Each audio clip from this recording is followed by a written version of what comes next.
Hello there, I hope you're having a fabulous day. Welcome to your online virtual yoga studio with me.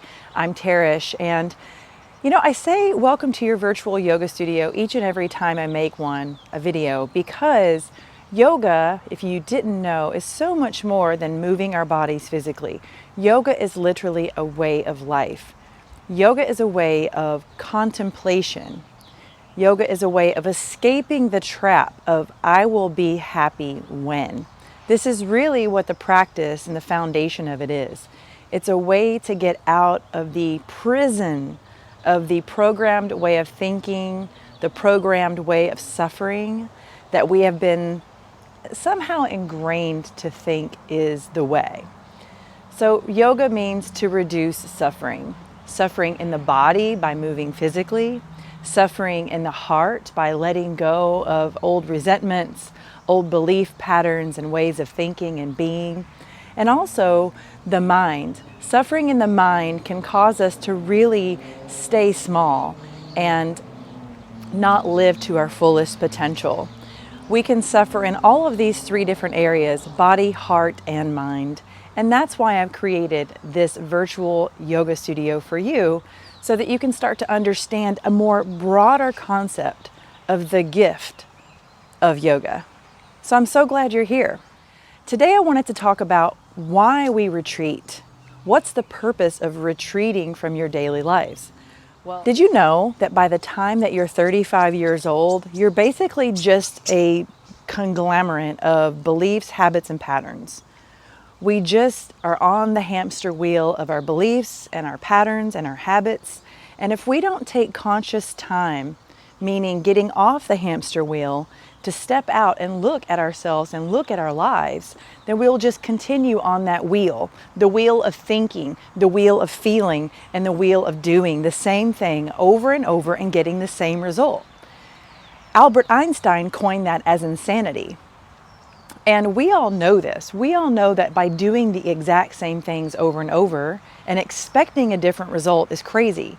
But this is why retreating is so important. Whether it's a weekend retreat that you take a road trip by yourself, or you even just go visit a friend and get out of your home and your routine for the weekend. Hell, it might even be just one day that you retreat from your patterns of daily life and just do something completely different, giving yourself a break so your brain neurons can fire and wire differently. They can stop that firing and wiring pattern and just have a different perspective. I've been lucky enough since I was a little kid. I always dreamt of traveling the world, and I was lucky enough to choose to go into the military. Because at the age of 16, I moved out of my parents' home, moved into my grandma's basement. The age of 17, I left home. I moved into another town with some girlfriends in a college area. And then when I was 18, I left Tennessee for the Navy. And then from then on there, I've never stayed in the same place twice. Well, I take that back. I stayed in Hawaii for 2 tours so I could really learn and grow and appreciate Hawaii, because who doesn't want to stay in Hawaii for 6 years? But I've always decided to go somewhere new because I have some sort of understanding that if I want to learn and grow and evolve at a quicker pace, getting out of my comfort zone is the way to do it. Now, I'm not suggesting that you just pack up and move to another town today, but retreating, taking a break from your normal everyday routines and patterns is a very, very important part of growth. It's an important part to create new perspectives in your life, because you are not the same person you were 5 years ago, but you might be doing the same things and hanging out with the same people and having the same conversations, and you might just be over it. We all learn, grow, and evolve at different speeds in our lives. And the fundamental benefit of retreating is to get out and have a new perspective. So luckily for me, I've been moving a lot in my life. But say you just live in the same place all of your life. And this is why going on, whether it be a meditation retreat or a fitness retreat, a surf retreat, a golf retreat, going on a yoga retreat, going on I don't know, let's say, you can go on a vacation, but a lot of times when you're on vacation, you're having all this agenda that you're with the same people. You've gone on a family vacation, you're still in all of those dynamics and patterns that keep you in that box. So if you can retreat on your own and find something that you like to do, maybe you just go on a camping trip for the weekend, or maybe you take a road trip and just go to a state park or a national park. Those can be considered retreats as well. As I make this video for you, I'm on my own retreat. I created this little 2-week getaway for myself, and it's really for me to get out of the routine patterns and habits and beliefs that I had created for the past 6 months, so I can evaluate how I want to move forward. For example, this morning I've been reflecting on what is valuable to me in my life, what kind of thoughts and beliefs and what kind of experiences and perspectives. So having a weekend, maybe you do a Friday, a Saturday, or a Saturday or Sunday, or if you have time off during the week, take 2 days and take a little trip. Fun little story for you. When I was in massage school in 2018, the weather was finally going to be nice enough.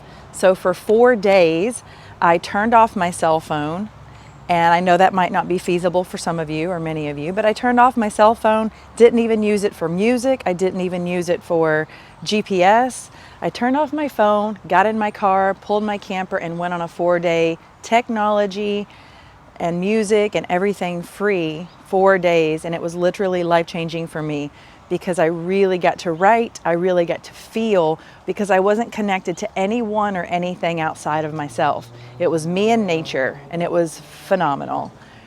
Now, I've also done retreats for a week or so where it wasn't phenomenal, and a lot of things that I had to look at came up when I was alone and with myself. So I'm not saying that every retreat's going to be fabulous. Heck, I've even taken one to Mexico, and it was challenging.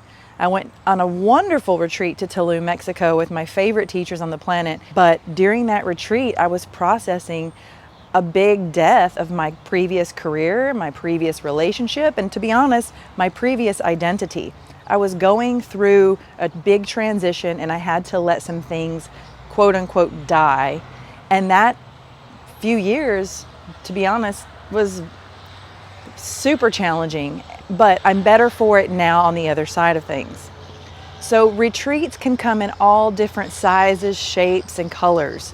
You can create your own retreat by just going down to the Holiday Inn and just separating from your current environment. I just wanted to touch on the benefits and why, because we are just a constant state of repeating the same thing over and over and over. And a lot of times if we retreat from our daily routines and habits, we can set new goals. We can make new things priorities in our lives and set those intentions moving forward. No one wants to live the exact same life over and over and over. And the only thing that is permanent in life is change.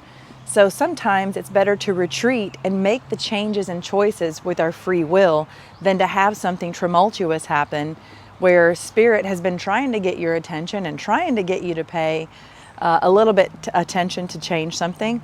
So if you can retreat, you can consciously do it on your own before the rug gets pulled out from under you.